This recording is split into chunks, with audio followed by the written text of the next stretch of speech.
Chapter 3, Part 2, Controlling the Female Body. Hilary Lipp said, "Women in many times and places have been pulled, squeezed, bleached, painted, starved, or force-fed into the right appearance." We do control women's bodies in many ways, don't we? Their weight and shape, economic penalties for being fat and not fitting into seats, cultural pressures towards thinness or fatness. See issues around face, skin, and hair. Many dark-skinned women, as you'll see in the video, have experienced rejection by others. There's this idea of the paper bag test. Companies amass a fortune selling products that are supposed to lighten skin and straighten hair, so that one can have good hair. And hundreds of thousands of women in developed countries have cosmetic surgery every year. We're aware that gender assignment has many rules. And for women, it also creates restrictions that are tied to these processes. While there are many ways that society controls women's bodies, in this chapter we look at 4 specific areas: virginity testing, abortion and contraception, female genital mutilation, seclusion and veiling. So how does one test for virginity? For many places in the world, it's looking for an intact hymen. So why is this a problem? Beyond the obvious, some girls are born with no hymen or a torn hymen. The hymen is quite fragile and can be broken by running, jumping, falling, riding a horse or a bicycle. Yet in many countries, it's considered crucial that a woman be a virgin when she is married.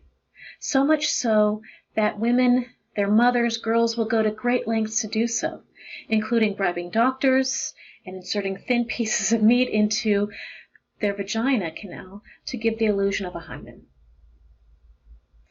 What is the purpose? Well, it's a sign that her husband truly owns her, and it certifies her husband's paternity if and when she becomes pregnant. Abortion. Women's access to abortion has been restricted in many cultures, forbidden by religious doctrine or hampered by legal and practical structures. The average adult woman, though, who terminates a pregnancy does not experience mental health problems. In fact, her main emotion is one of relief. As you read in the UCSF study, there are an estimated 4,000 women in the United States who are denied wanted abortions each year. Having an abortion does not increase a woman's risk of any mental health issue, and 95% of women said that the abortion was the right decision for them. In addition, the women also were more likely to have a positive outlook on life, and particularly in the next year. Further, women who were unable to terminate their pregnancy were more likely to stay with a violent partner, putting herself and her child at risk. They also ended up having poor bonding with their children. In Anusha Ravi's article, we see that states with more abortion restrictions for women have higher rates of maternal and infant mortality.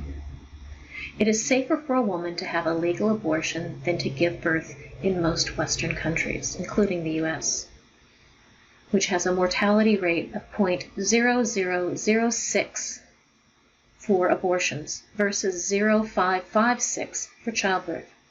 This rate is higher than dying from lightning, distracted driving, or having a colonoscopy. And how is the transition to motherhood handled in your culture? How is postpartum depression dealt with? The image you see in this picture is a woman giving birth in a maternity hospital in Basra, Iraq. And she faces a very different set of risks than her counterpart, say, in the United States. Giving birth is a dramatic event for women, and one that is moderated and shaped by a cultural context. Some arguments against women having the right to a legal and safe abortion include that it's wrong with God. And yet, you can see from the Christian Judeo-Bible what God thinks about abortion.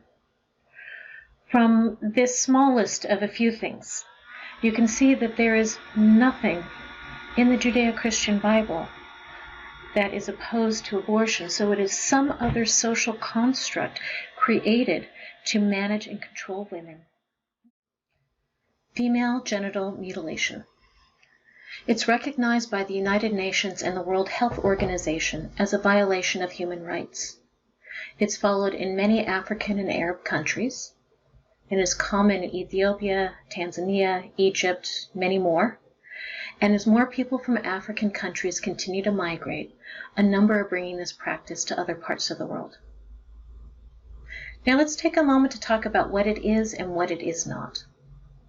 It is not female circumcision, as some like to call it. This is not the time or place to discuss whether or not circumcision is right or wrong.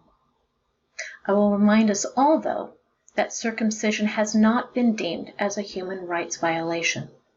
Female genital mutilation has. To help us all understand this better, I want you to imagine that you are a young man, 9, 10, 11, 12, 13, 14, depending on your family and your rituals of your community. He is taken to the town square or some other special place, held down by his family, fathers, brothers, uncles mostly, and a medicine woman in the town, perhaps comes with a broken bottle, perhaps a razor blade or a knife, and cuts off his penis. Depending on his family, they may also cut open his scrotum. Do you get the idea? It's beyond terrible. It's beyond belief. And this is what makes it a violation of human rights. Now, there are 3 types of female genital mutilation. The first is a clitoridectomy. It's the removal of all or part of the clitoris and the prepuce. The second is the excision. It features everything of a clitoridectomy, plus the removal of part or all of the labia minora. Infibulation features everything of excision plus cutting away of all of the labia and sewing the wound shut, leaving only a tiny opening for menstruation and urination. What comes next might be too graphic for some of you. It's a set of images of girls being prepared to undergo this atrocity. If you can, I want you to take a moment to look and imagine what it's like for these young girls, for their families, and what somehow causes this to be considered a tradition to be upheld. All right, it's okay to open your eyes. As we continue, we're going to look at seclusion, covering, and binding. Many cultures have a tradition that involves the covering and hiding of women's bodies from eyes of strangers. And where we stand on a human rights issue is both forcing a woman to wear the veil and banning the veil from existence are controversial. Another way to look at this is to ask ourselves, how do our attitudes about the female body reflect the social construct or rules for femininity in our culture, in our families, in our culture, and our religions?